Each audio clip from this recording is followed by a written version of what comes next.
Lamps. Alright, here we go. We're going to replace an Epson lamp. This is for Epson projectors only. There's a couple different models, but basically the lamps all go in the same way, and we're going to show you how to do this. Now basically the key thing is we have to make sure we have the right projector. So if we give you a lamp, we need to know the projector type. In order to find the projector type, they're on the front of all these on the bottom. This is a PowerLight 822. It's important to have the right model number so we can get you the right lamp. There are 3 different types of lamps right now. So the right model number will get you the right lamp. So what the lamp box will look like, just crack it open. There's a whole bunch of paper in here. If you want to read it, you can. I don't. I'm going to throw this over here. There's a little screwdriver in here too if you want it. I also don't use that, but if you want to, you can.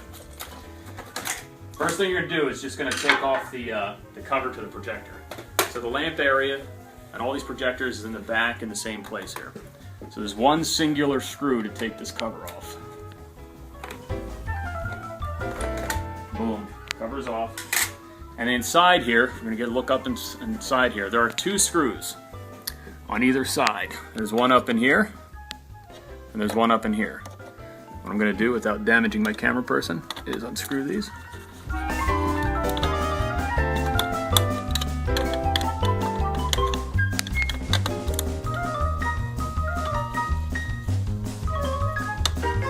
And all you have to do, if you notice, there's 2, basically a thumb and finger spot here, is pull this down. And I always leave one thread left, apparently. So screw a little more, and just pull this straight down. And I'm awesome. I won't unscrew it all the way. There we go. And that comes straight out. Now usually on these Epsons, this one clearly pops. Has lots of little shaker stuff in there. But this is a dead lamp. We do recycle these. So make sure you talk to your custodian about recycling those properly. Here's our new lamp. There's only one way this lamp's going to go in. So if we look up in here again, if you notice, there's a shape.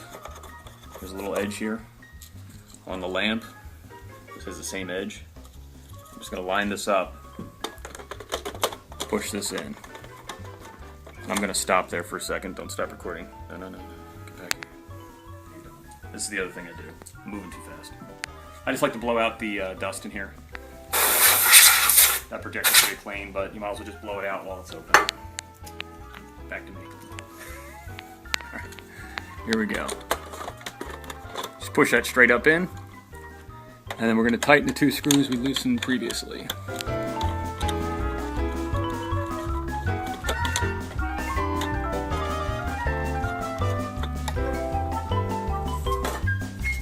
Put our door back on. We'll come back around here. Door right here. We'll slide in. And we tighten. Now at this point your lamp is replaced. But I do clean out the filter on the Epsons if you want to come around here. It depends on the model. Some of them are on the side. You'll see a big bracket. This model and the 822, the filter is actually sitting right on top of the lens area here. So pull this out. I'll be nice and take this to a trash can. Okay, so I just cleaned out the filter. I just put it right back in here again.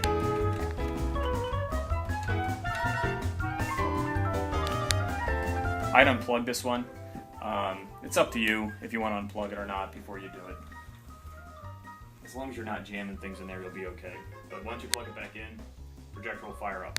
Now, last thing here that we're going to do, we're going to stop here in a moment, and then I'll show you where it's at on the menu, is just that we ask you for the lamp hours. So 2 things we have to do. We have to clear out the lamp hours and reset them, and then also record those so we can keep track of how many hours we're getting on these lamps. So you'll see that here in a moment. All right, now what we're going to do is show you how to reset the lamp hours.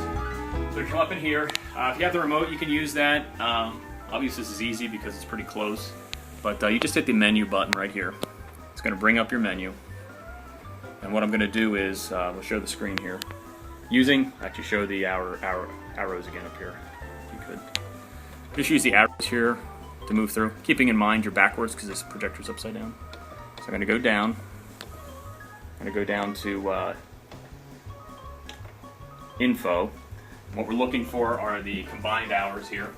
So we'll add that up, record that down for the room. This is an 822 projector. and that's what we'll put into the Google form that's going to be linked on this video here. So that's what we're looking for.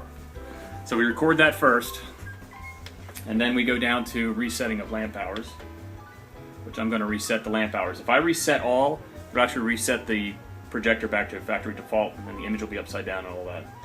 So, go down, I'm going to reset lamp hours, hit the little return button, ask me if I'm sure, I am sure, and then that's it, we're done. And that's basically the down and dirty of how to replace an Epson lamp. Because I'm talking through it, usually this takes about like 3 to 4 minutes to get in here, so you can get in between periods or lunch break or something like that. If it's mission critical for the teacher, the key thing is honestly, we do want to blow out the projector, so if there are kids in here, you don't want to be blowing dust all over them. That would be it. But that's pretty much straightforward, and that is only for the Epsons, the 83s, the 822s, the 825s, the 905s, and 95. Basically any Epson model is how you do this. The NECs are a little bit different only because the door is actually on top and underneath the mount. That's a different video on another day, but this is how you do an Epson, so hopefully this helps. Lamps.